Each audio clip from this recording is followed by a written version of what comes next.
Right, thank you, David, and thank you for the opportunity to come and talk this afternoon. As I say, this is Partnership in Action. There are 4 of us that are going to be giving a bit of the strategic overview in terms of what's happening in terms of health priorities across the area. So if I can just... So, as David says, I'm Director of Public Health for Bristol City Council. But I'm just going to welcome, and I'm going to do the first introduction, and then we've got colleagues looking at different aspects. But if I can just introduce what we were hoping to do. We have got an hour for this session, so we're going to have some short inputs, and then, as you can tell from the chairs at the front, we are going to have a bit of a panel session as well. So if you've got any comments or questions or anything that comes to mind as we're going through the presentations, do make a note, and then at the end there'll be a chance for people to ask any questions or points for clarification.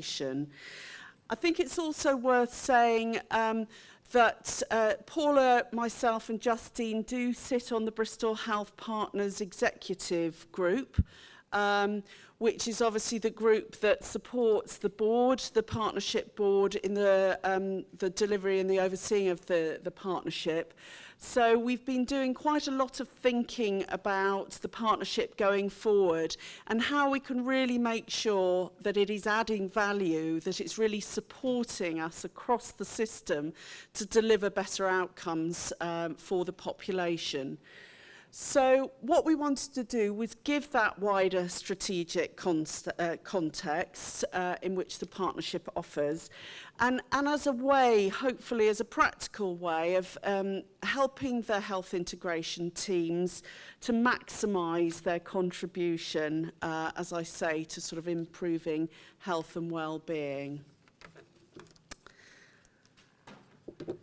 So the areas that we were going to cover, and bear with us, there's quite a few, but it is giving quite a comprehensive picture, was we were going to start off, I'll start off with looking at the Bristol plan in terms of the city vision for Bristol from the Mayor's vision. Obviously, new Mayor appointed, with a clear vision in terms of health and well-being and improving outcomes. So I was just going to touch on some of the key points that I thought were relevant to the HITS and Bristol Health Partners, and then look at the Health and Wellbeing Board and the strategy that exists and some of the priorities that fall out of that, and particularly the public health priorities, which local authorities have a statutory function to deliver, improve the health of their populations.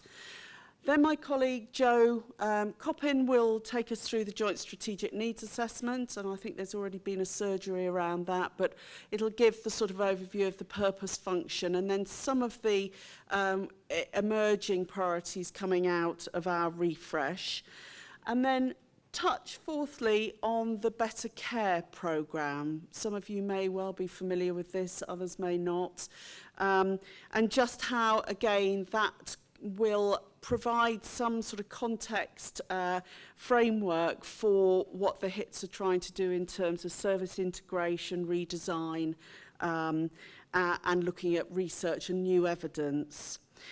And then the final section, we've split into 2, is really focusing in on the NHS perspective.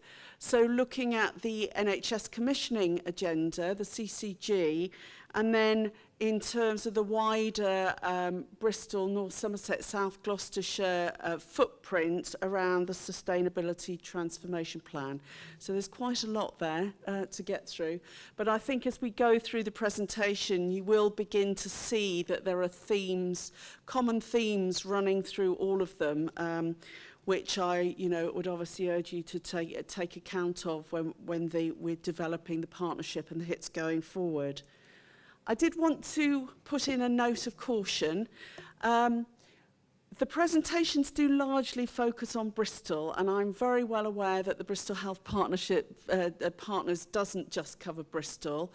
But because of time resources, we have focused in a lot on Bristol, but I would encourage you that obviously a lot of what we'll talk about is equally applies to North Somerset, South Gloucestershire and Baines. But obviously there will be some nuancing, some sort of finessing of some of the priorities in the different areas, and I can already see colleagues from different parts in the audience, so you may want to comment at the end as well if there's anything particularly that comes out for you. So if I start first then with the local authority agenda, the Bristol City Council, and obviously, as I say, the new mayor being elected with a clear vision for the city, including quite a strong theme around improving health and well-being. And I just went through the plan and picked out what I thought some of the key issues around the health and wellbeing agenda. And as going through this, it isn't just purely health disease, it's also acknowledging the wider determinants of health. So first one there is obviously about new homes, a key objective to provide affordable housing. And I put that in there because obviously the Shine hit, very involved in healthy urban planning. If we are to provide new homes, affordable homes, we need to make sure they're healthy homes, an environment that promotes health and well-being, active travel, places people can cycle, walk. So opportunities there. Clear mandate around reducing rough sleeping, getting people back off the streets, integrated, preventing people ending up on the streets. So a lot, I think, does touch on some of the work of the HITs, particularly around some of the substance misuse issues. And then a big focus on better start in life. And obviously from a public health perspective, we know that negative impacts on health do start pre-birth. They have an accumulating effect through the life course. So very much what we can do to try and tackle and promote health in early life, and obviously a commitment to work through children's centres. So again, the Bonnie hit, a lot of work going on of, what do we know the evidence is that where are the key points in the life cycle, the life course that we need to work with families, children and their families. Fourth point acknowledges about the impact of good educational attainment and health, and obviously a challenge out there to say what works, what does the research tell us, because we do know that there is a link between educational attainment and well-being. The Marmot report was very clear about that. And then looking at some of the more infrastructure, environmental issues around safe, clean streets, and looking at infrastructure development. And with the financial pressures of public sector at the moment, there is a big push to look at digital solutions. How are we improving health access to services digitally? But of course that does rely on people having access to digital solutions. The second set of priorities are very specific to health and well-being. So they're up there. I perhaps won't go through all of them, but maybe pick out a few, which I think, again, are very relevant to the Bristol Health Partners work programme. Very much about looking at a strong health and social care workforce, how we bringing people into the sector, how we supporting them, a lot of work around apprenticeships, but also then providing a career structure to keep people. Work around carers, dementia friendly, big push on public health, healthy lifestyles, and that is something very much that Bristol Health Partners, I think, in the unique role in terms of the research and the work that's going on through the HITs and the links with the academic and the universities around research about what works, how do we effectively change people's behaviour, or at least promote health and well-being. And a big push, obviously, in inequalities. So there's a number of factors around targeting people with particular groups that experience the poorest health outcomes. And then finally, in terms of the plan, looking at some of, again, the more wider impacts on health, fuel poverty, very clear link in terms of excess winter deaths, people who experience fuel poverty and how we trying to address that. So that does look at some of the, again, the housing issues, climate issues as well. Promoting access to green space, so again, something I know the Shine Hit's working very closely on. Food, we have just achieved the Silver Sustainability Food Award in Bristol. So again, you know, building on a lot of the work that's going on in Bristol. Cycling, air quality, linked, and then sports accessible to all. And you may be aware that we are the European Sports City, I think, in 2017. So again, a big opportunity, I think, to be exploring that about particularly groups that don't participate in sport. And the Quality of Life survey that's just come out is very clear that there are particular groups across the population with much poorer participation rates, women, people with learning difficulties, that we need to think, how are we engaging? So that's a bit about the Mayor's vision. Then moving on to health and wellbeing boards. Health and wellbeing boards are statutory boards that are required to be set up and do exist in each of the local authority areas. They're a joint responsibility with the clinical commissioning groups and local authorities. And their role is to assess the health needs of the community through the joint strategic needs assessment, which we'll come on to a bit in more depth. But then, following that joint strategic needs assessment, deliver and develop a strategy about how partners can come together to really deliver and make a difference to the health and wellbeing of their population. It's also about promoting integration across services.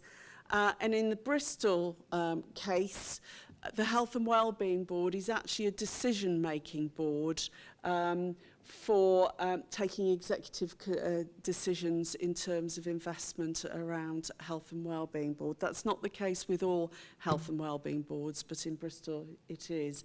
So they're very, very key, if you like, in terms of what are the collective issues for a local area in terms of bringing people together to do things that we can only do better together.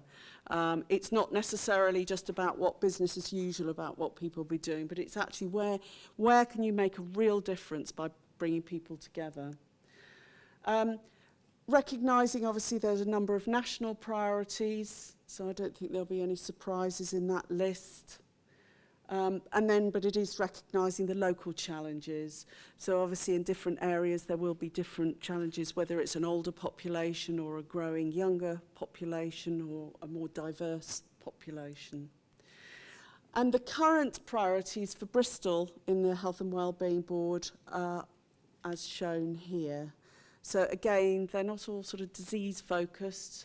There are issues like domestic violence, very important in terms of impact on wellbeing. Looking at maternity integrated care. However, we are in the process of refreshing our priorities as a Bristol Health and Wellbeing Board because we've recognised even that list is far too long, that if we're really going to make a difference, we need to narrow that down. So there's some work going on to prioritise. And some of the emerging themes that are coming out are mental wellbeing and social isolation, alcohol and the harm caused by alcohol, and healthy weight, which includes a wide range in terms of physical activity and diet. And those are just some of the public health priorities that fall out of that for us. So these are very much what the public health function and the grant in the areas is aligned to. So hopefully you'll see an alignment there. We are required by Public Health England to deliver certain functions. So sexual health, We have a mandate to provide sexual health services, so again that very much closely links with the SHIP hit, and we need to make sure that whatever work's going on, it's actually trying to drive improvements with our work. So I'll stop there. I'll come back for the better care, but I'll now hand over to Jo to talk a little bit more about that joint strategic needs assessment process. Thank you, Becky. Can I just ask, who has read the JASNA for Bristol? Okay, that's right. You don't have to, I'm not going to note the names, but it just helps me work out how I talk to people. So in terms of what the JASNA is, it is a statutory requirement. So it's for CCGs and local authorities to work together to produce this joint strategic needs assessment. And the whole idea is it identifies both current health needs and future health needs and well-being, and really supports the commissioning based on those needs being identified. So it should influence both the strategic planning of services and commissioning, and crucially inform that health and wellbeing strategy. If you remember from Becky's slide, that was one of the key roles of the Health and Wellbeing Board, is to produce this JSNA. It really should be a tool to drive improvement in health and, importantly, to drive inequalities, and also to promote efficient use of the resources we have. And this is increasingly important in the days where money is being cut. This is what the JSNA looks like. It's about 100 odd pages at the moment.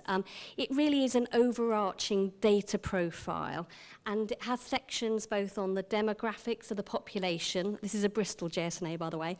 Life expectancy, wider determinants, lifestyles, long-term conditions. So it's quite overarching and quite high-level data. We use a mixture of national data, so for example, births and deaths, hospital admissions data, as well as all nationally produced data. We also use quite a lot of local data where we have it. This is always harder to get. In Bristol, we have the Quality of Life survey. It's about 4,000 people who respond to the survey every year. And some of this is about their lifestyles as well as what they think about the council. The latest version was published in December 2015, and crucially, or importantly, or confusingly, the ward boundaries have since changed. So quite a lot of the data in the JSNA you see at the moment, actually it's going to change because our boundaries changed in May, and virtually all our wards changed. So some of the data I'm going to present here today is based on some of the old ward boundaries, some on the new. I'm only going to skim through this relatively quickly because we've got quite a lot to cover today. So apologies for not being able to go into much depth about the data. So just to allude to the fact that, and this is very important for health and wellbeing services and for the local authority, that our population is rising. Our population has been rising for a while. It's rising more in Bristol than it is compared to the country as a whole. The child population, importantly, is rising too. You'll see that's the blue bar that you'll see first of all there. And the older people's population has only sort of risen mainly in the north and west, very much around the more affluent areas of the city. It's becoming increasingly diverse, especially with the child population. This is really important when we're planning and supporting health services. This is a picture of the new wards and a picture of deprivation through the index of multiple deprivation. The red areas are the areas which are most deprived, and you'll see that some of the deprivation really is concentrated quite heavily in some of the wards. Hartcliffe and Witherwood is our most deprived ward now. There are 4 super output areas, which are areas smaller than wards, that sit inside that ward, and they're in the 1% lowest in the country. We also have a fair level of affluence, so it's a really very mixed picture. And I think when you look at the data for Bristol, we don't do too badly if you compare us to other cities. But when you actually look in more depth, you'll see there's vast inequalities across our city. And I think that's a really key thing to take away. This is something called the global burden of disease. I've put it here just so that you're aware of it. And this has been done through the World Health Organization across many, many countries. It's a complex bit of data which is trying to look at what are the main contributing factors to both early death and disability. You'll see, well, you may not see because it doesn't look very clear to me, that top one, anyone, any idea what the biggest contributing factor is there? Assuming you can't read it. Sorry?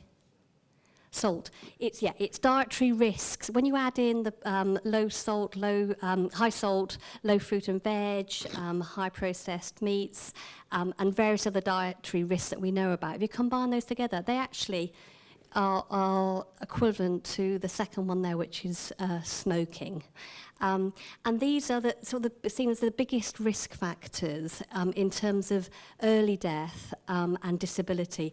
This data has been Bristolised. It was quite a complex bit of work to do, and it has to be taken, I say, with a pinch of salt. That's probably not the right analogy, but it does help give us an idea of what are the risk factors contributing most in Bristol and where do we need to focus some effort. Coming on to some of the quality of life survey data, this is the physical activity map with the new wards in here. So we know that 2 in 3 Bristolians take enough weekly exercise. That's not too bad really, but again there's a vast discrepancy across the city, almost twofold there. Again, the darker areas are where they're doing more, so in the affluent areas we see that people are much more physically active.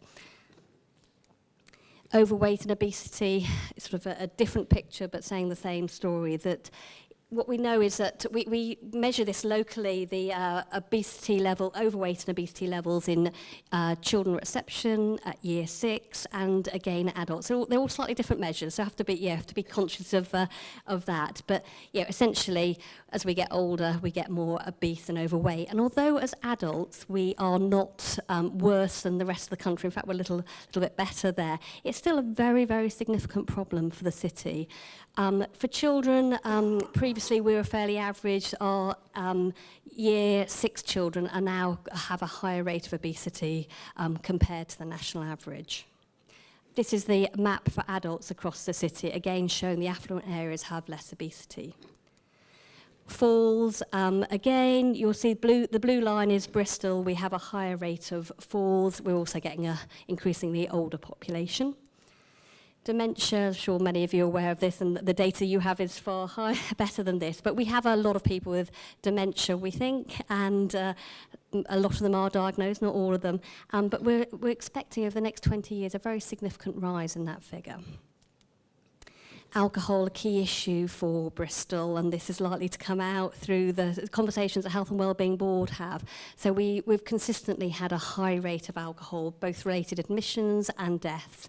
And liver disease is the bottom figure there, and you can see again we're higher than the national average there. Immunizations, we've put that in because we know some people here are interested in that. The blue line is Bristol, so we've been behind in terms of the 2-year MMR immunisations. At 5 years, we've sort of met the national average there. We'll see whether that continues. So in terms of the JASNA, we have all this high-level data, but the board have said to us, well, so what? What are you going to do about it? You've got high levels of obesity. And the JASNA currently is unable to answer those questions. They're very interested in what we can do to prevent these issues and are very interested in the inequalities. We can present some of the inequalities data there by ward, but there are very many more inequalities that we haven't presented. And how do we make use of our limited resources, and what is the evidence for what we should be doing? There's another issue around how we also make the JASNA more accessible to people. So we've had plans for enhanced JASNA agreed by the board, and what we're intending to do is continue with our high-level data profile, but to also develop chapters of the JASNA. What do I mean by a chapter? That's like a health needs assessment for particular priority areas. So this is taking both the quantitative data that we already have, but going into much more detail. But we also need to know about what services we're currently offering people and what the assets there are in the community, what the evidence of effectiveness is, what are the views of the patient, public, and also I'd say here other stakeholders such as commissioners, and utilise that data as well as what we know about the things actually, the wider determinants that affect this particular issue, and triangulate that data to give us a much better view in certain areas. So it may be around, let's say, childhood obesity, have much more information about what we're doing currently, what are the gaps and what should we be doing, and really using that to support our commissioning plans. So in terms of the role of the HITs, I've put a few ideas here, but it'd be useful at the end to get your views too. But firstly, I think it's useful for the HITs to be aware of the JASNA. It is available on the Bristol Council website, but just give you a vague idea, well, vague, hopefully more than vague, a good idea of the overarching health issues for Bristol. But I think it's really useful for the HITs there. But I think once the chapters come on board, it would be useful for the HITs to help them understand what the key issues are, using all the different sources of information we have in order to see what the main recommendations for Bristol are. But I think it's a two-way thing, so it's not just about you utilising the JASNA, but I think we could really work much more effectively with the HITs, partly through supporting the development of these new chapters, contributing to the views of the stakeholders and all the PPI work that goes on in the HITs, informing that evidence base, and also contributing local data, because you will have more of that in some cases. I'm going to hand over to Becky again. Right, I've just got a couple of slides now about Better Care programme. We've called it Better Care Bristol here, but actually there are Better Care programmes across all the areas. So again, we're sort of focusing on Bristol, but this is equally relevant to North Somerset and South Gloss. And Better Care was a programme that was sort of launched about a couple of years ago now, with really the purpose of integrating health and social care services. So a lot of work's been going on with the acute trust, the community trust, GP, primary care, and local authorities to think about how can we provide better care pathways, better local working, to make sure that we're keeping people healthy, keeping them out of hospital, providing services when they need it, whether that's in hospital or not. So that's sort of the general principle. But in Bristol, we've done a lot of work, and we had an event of about 100 people came together, and this was the outcome of that day. We're saying that in Bristol, our aspiration for Better Care is about integrating local services, bringing together health and social care, in a locality model approach. So there's no more definition at this stage of what that is, what it looks like. Every organisation has some sort of locality working, but it doesn't always align. But also this idea of targeting resources where it's needed most, so the sort of universal proportionism. Then the second main focus is around prevention and self-care. I think, don't need to say more than that. And then the third one, which I do think is very relevant to the HITs, is about the integrated pathway approach. So supporting people right from the prevention, right through to if a early intervention, managed self-care, or then dealing with complex conditions. And recognising that if we're really going to do that, then there are some enablers there. And again, I think this does link in with some of the strategic programmes of Bristol Health Partners, which is this whole idea of IT data sharing, how we're using shared platforms, all issues around consent, how we share the data, how do we create a workforce fit for purpose, and also how do we manage change. I mean, we work in a very complex system with multiple partners, with priorities.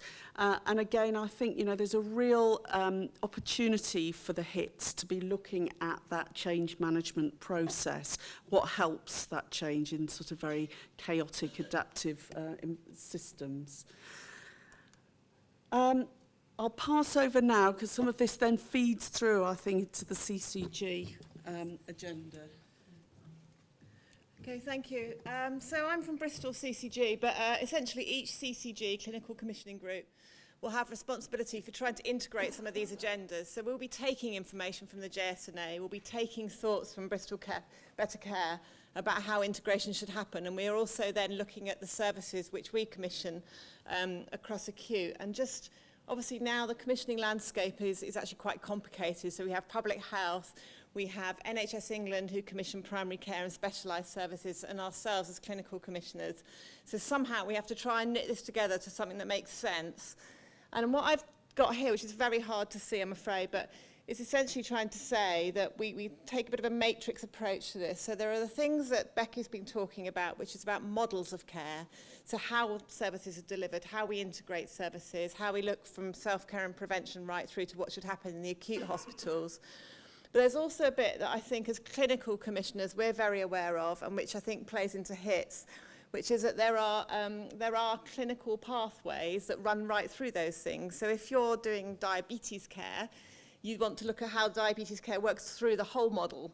So we not only need to look at the across bit, which is what are the models of care, but we also need to be looking at the bit that's going down, which is, and what does that look like for stroke services, and what does that look like for diabetic services? So it's just to illustrate that, well, for those of you who sit in specialisms, it's not that we're not looking at those, it's that we have to look at it in a sort of two-dimensional way. So that's basically the CCG transformation programme, which tries to take the stuff from the Health and Wellbeing Board, what other commissioners are doing, wrap around the finances available to deliver those pathways, and then commission the relevant services working with our partners. So that's all that's saying, but I just think it was important to acknowledge that it's not just about how the services are configured, it's also about the sort of cross-cutter bit about the pathways, which I know HITS are heavily involved with. Oh, that was the wrong one. And then this is to link to the next bit really, which is that whilst we are looking at things at a city level, so and North Somerset will be looking at the North Somerset level and South Gloucestershire, as Becky said, there are sub-levels to that in terms of how we commission and how we should tailor services. But coming on to the next bit, there's also a number of services that happen at a much broader level, of which some of you will be aware because you work in that system. So we can't afford just to look at Bristol. We have to be very aware also we're part of a much bigger area, which is, in this case, Bristol, North Somerset and South Gloucestershire. And actually most of our population receive their services in that area. There are other services that go broader than that, but generally speaking, that's where most people receive their services. And I think what we're trying to do as we move forward, and Paula will be talking just now about the broader plan, is to make sure that we deal with the problems at the right level, and that we don't try and do things at a BNSSG level that actually are very different for Bristol, but at the same time we don't try and make things specific to Bristol when actually there's a solution out there that should be consistent across the piece. It's no good if you're in an acute hospital working with 25 different diabetic pathways, it really doesn't help life. So that's just an illustration of that, and to move on to what Paula now is going to talk about, which is the Sustainability and Transformation Plan.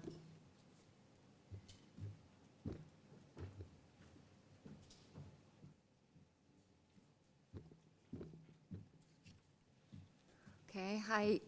It's very interesting for me to be here. I'm actually learning a huge amount just by sitting in the audience. As you might gather from my accent, I'm not originally from here, and I've been in Bristol for 10 weeks now. And what an action-packed 10 weeks that has been. Wasn't what I was told I was coming to do, but I wouldn't change it. It's certainly given me an opportunity to learn a lot about the system and meet a lot of people from across the system, rather than just come into one organisation and then take a very long time to get to see the bigger picture. I've worked in an integrated system in health and social care in Northern Ireland for 25 years, so certainly this is an interesting time to come into the NHS and have some of the discussions around the sustainability and transformation plan. So we're adding a new acronym to our wonderful own dictionary in health and social care of STPs, Sustainability and Transformation Plans. And what I just briefly want to talk to you about today is the why, what it is, who's involved, and how we might take this forward. So I won't dwell on this. I'm quite sure you're all familiar with the background, the 5-year forward, which very much sets out why do we need anything called sustainability and transformation plans.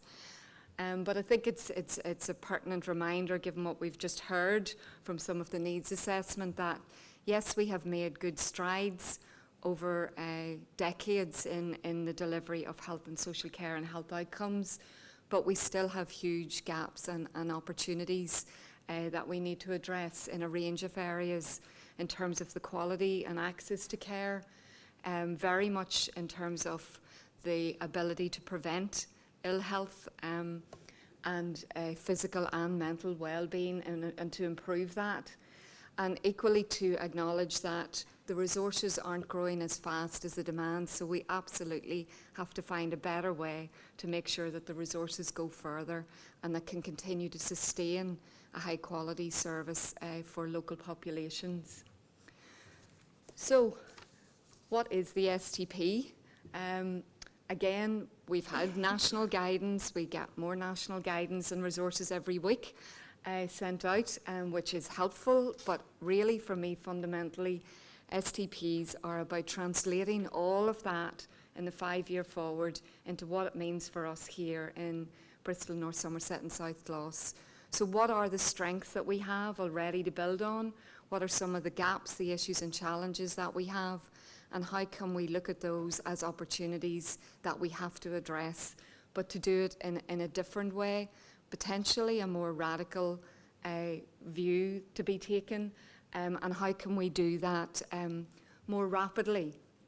Because I think that is something that we've probably, and I'm sure you working in HITS kind of feel, which is we take a very long time to actually implement and particularly to scale up what we can easily demonstrate from research is a very good intervention or a way of working. So the STPs are an umbrella plan. Do not think that when you see an STP coming out that it's going to have very detailed, individual, very specific actions. It's an umbrella plan stating a shared vision, a shared set of objectives, and fundamentally how we intend to work collectively to deliver on those. But there will equally be significant amount of work to put the full detail on those as we go forward. The plans equally are about not looking year on year operationally at our what's the year ahead, how do we deal with that? And it's also that place-based lens that has been described already, which is how do we step outside our organisational perspective and look at the level at which services should and could be provided, and how we as organisations play into doing that, not the other way around, which, to be honest, it does feel like that. Very much we hear that from people who use services, that they feel they have to navigate the system the way we want it to be, not the way it makes sense to them. So looking at those in a bit more detail, you'll see there that the plans will need to include and very clearly demonstrate that not as individual organisations are coming at it from a commissioner perspective, and I have been a commissioner in my career as well as a provider, so I understand the different perspectives, but that collectively we have a shared understanding and a grip on what our system gaps are now, that we have the evidence to show why those are our key gaps and our priorities, and that we understand if we project ahead what those might look like if we don't take action now, and particularly over the next 1 to 5 years. And then it's moving forward to consider how we address these locally, taking the opportunity to think very differently about how we deliver better outcomes and a better experience. But I think it's also important to note that the individual responsibility still stays with the organisations. We equally all have a responsibility to keep the show on the road and be held to account for delivering good performance day on day. So this is about trying to deliver significant change at the same time as sustaining deliverability and performance right now. So the BNSSG footprint in itself, who's involved? We had good foundations here in BNSSG. We have a history of the system working together, and you've heard some of the examples already. And I think Bristol Health Partners and the HIT model is a very good example of that.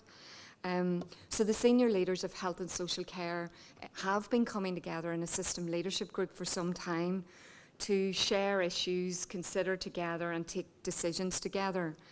The STP is building on that, so we weren't a footprint that needed to start from scratch. We had that system leadership group, which is excellent. Robert Woolley, the Chief Executive in UH Bristol, is currently identified as the footprint lead. And you'll see there the 14 individual organisations that are the formal members, if you like, of that system leadership group.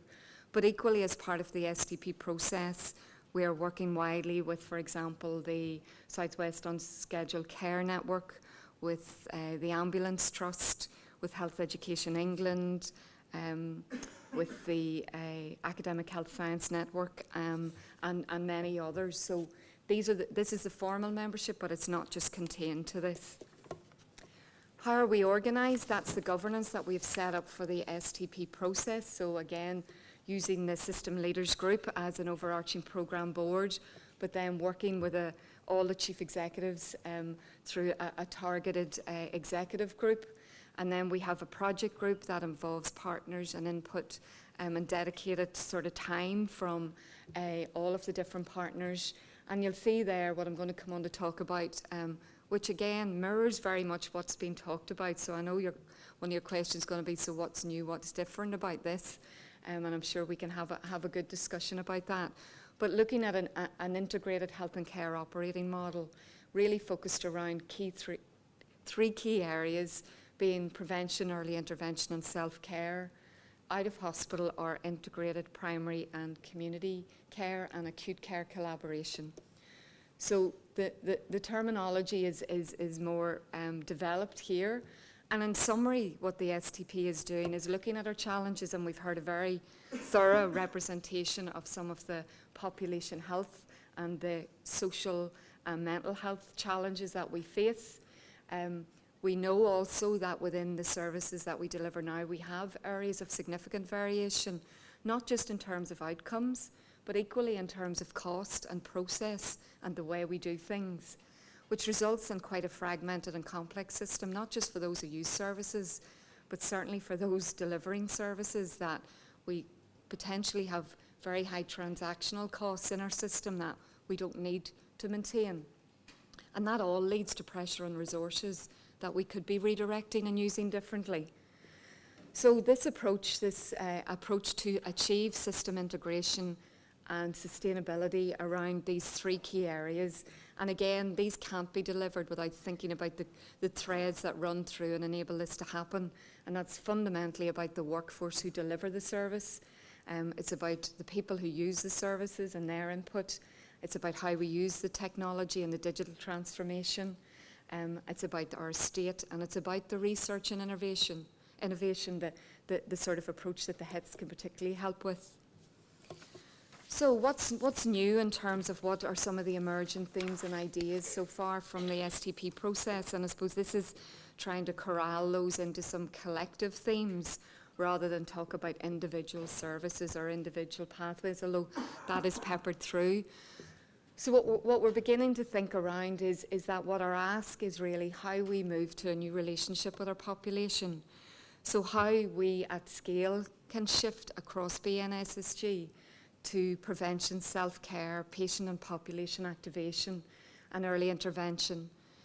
How we can really ensure that home is the locus of care delivery, so that we really deliver care where it's able to be delivered with all of the developments, the interventions, the technologies that we have, that we do that, and that actually the access to the more specialised services is really only happens when it needs to happen in a hospital environment. So the concept of sort of local where possible but centralised where necessary, where that can be shown via the evidence to deliver the best outcomes. And really about trying to simplify our points of access, both for the people who deliver the service as well as those who use them. It's very much about establishing a new relationship between organisations and professionals who work within those organisations. So again, a lot of this isn't new, but for me the STP is fundamentally about how are we going to do this and get on and do this as quickly as we possibly can. So it is a real challenge. How do we allow the workforce to move more easily and not replicate a number of transactional processes? What are the new roles that we need? And there are already some of those in development in terms of more generic roles, physician assistants, a range of different health and care workers, and we have a number of pilots and different projects underway in the area. And also remembering that we need to support the health and well-being of our staff, so the organisational approach to staff, but the system approach to how we support our staff to look after their own health and well-being, and then bring those messages as ambassadors and champions for health promoting messages into their communities. Justine's already referred, I suppose, to that matrix approach about pathways and cross-cutting, and again, it's sometimes that issue about, it's not the pathways are new, but if you look across BNSSG, there are quite a number of pathways. Some of them are whole pathways, some of them are bits of pathways, from you get to the hospital front door to being discharged, etc. And they are all slightly different or considerably different in different areas. So it seems very logical to consider standardising and operating at the appropriate scale. So that concept of standardising, so that we do have a shared view. If we genuinely believe in evidence base, then there really isn't any excuse for not having a standardised approach, is really what I feel. And thinking about how we deliver at the right population level, and then even again within hospitals, what definitely has to be provided there, how within the hospital sector do we collaborate and work better together to make sure that we're maximising the use of the expert skills, resources, the infrastructure that exist in probably those very expensive kind of buildings and big institutions, if you like. Pathways I've already touched on, so it is about the consistency, it's about the population approach that's been mentioned, and be no surprise given what Becky and Joe have outlined, that some of the key areas we're looking at are diabetes, musculoskeletal orthopaedics, alcohol, falls and dementia, and again that will resonate obviously with you as in terms of the HIT models. And I think we do have a real strength in BNSSG around our digital platforms and some of the work that's already been done, for example, in developing a connecting care platform and trying to join up and make more easily accessible health and care records. But we have a long way to go. We might have a better platform, but we still have great opportunity. So the integrated personal health and care record, for example, really enabling people to take ownership and personal responsibility for their own health and well-being by access to their own records, and using digital media to really help with population health and well-being approaches. So what next? We are to submit our next checkpoint report by the 30th of June.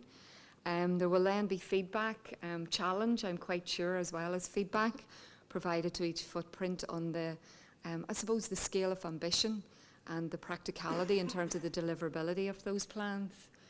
And then we need to get on and do. We need to progress the planning and implementation as we go forward from the autumn right through the next 5 years. So again, bringing it back to today and what that might mean for you in terms of the hits. I think what I would be looking for in thinking about the STP process is really trying to consolidate and hone in on how can we support and accelerate the pace of change. So we have good examples and we have good evidence, but how can we really start to see how we can standardise and scale that up? How can we create the evidence where we have perhaps continued challenges and gaps that we have been working to try to address, but we don't seem to be making the impact? How can we start to create the evidence, thinking quite innovatively about how we could impact, and then also continuing to demonstrate how we achieve impact by translating the evidence into practice. And that's not just the evidence of effective interventions, but it's effective collaborative working. And I think the STP process and the way that's going to be taken forward will bring real challenges for teams and a new culture and how people work in more standardised roles, work in more generic roles and work across the system. I, coming from an integrated system, believe firmly and always have done in a very kind of small little quote that I have, which is if you want to go fast, yes, go alone, but if you want to go far, go together. So I do believe it might take us a little bit longer. We will have a national challenge on how long it takes us, but I do think that collectively we can achieve more by truly collaborating, and I think the HIT model is a very good foundation on which to build. Thank you.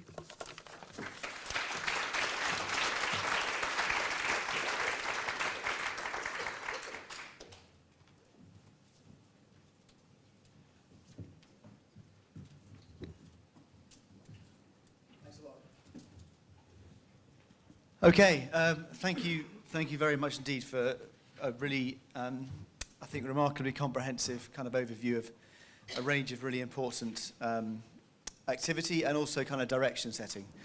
We've got about 5 minutes now before we break for coffee, so I'll just open the session to the floor and invite some questions. Got a roving mic here. Could someone give me a hand with this one? We'll start with David Wynock at the front. Thank you. I think we should feel very privileged to have that summary because I've never heard it put like that across the piece before. I get everything that's going on. I think it's absolutely great, the integration, the focus, the prioritisation. What I can't square with all of that is the fact that we're being told, number one, that we've got to balance the books in the current financial year, but more to the point, how are you going to effect change? We can't put up a large sign that says closed for reorganisation, come back in 6 months. You've still got to continue to deliver what you're doing now. How do you get to where we all want to be and at the same time do everything now?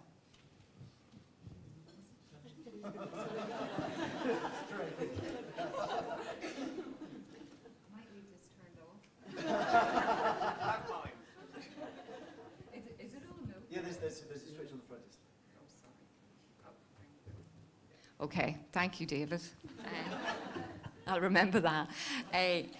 It's a very valid question. It's one I've seen in a system I've come from as well. And frankly, I think it is challenging and it's difficult, but I don't think we've any other option but to create the space and time to try to do that. I think if you consider the fact that we have 14 organisations there, we have a huge amount of staff resource and resources right across those 14 organisations.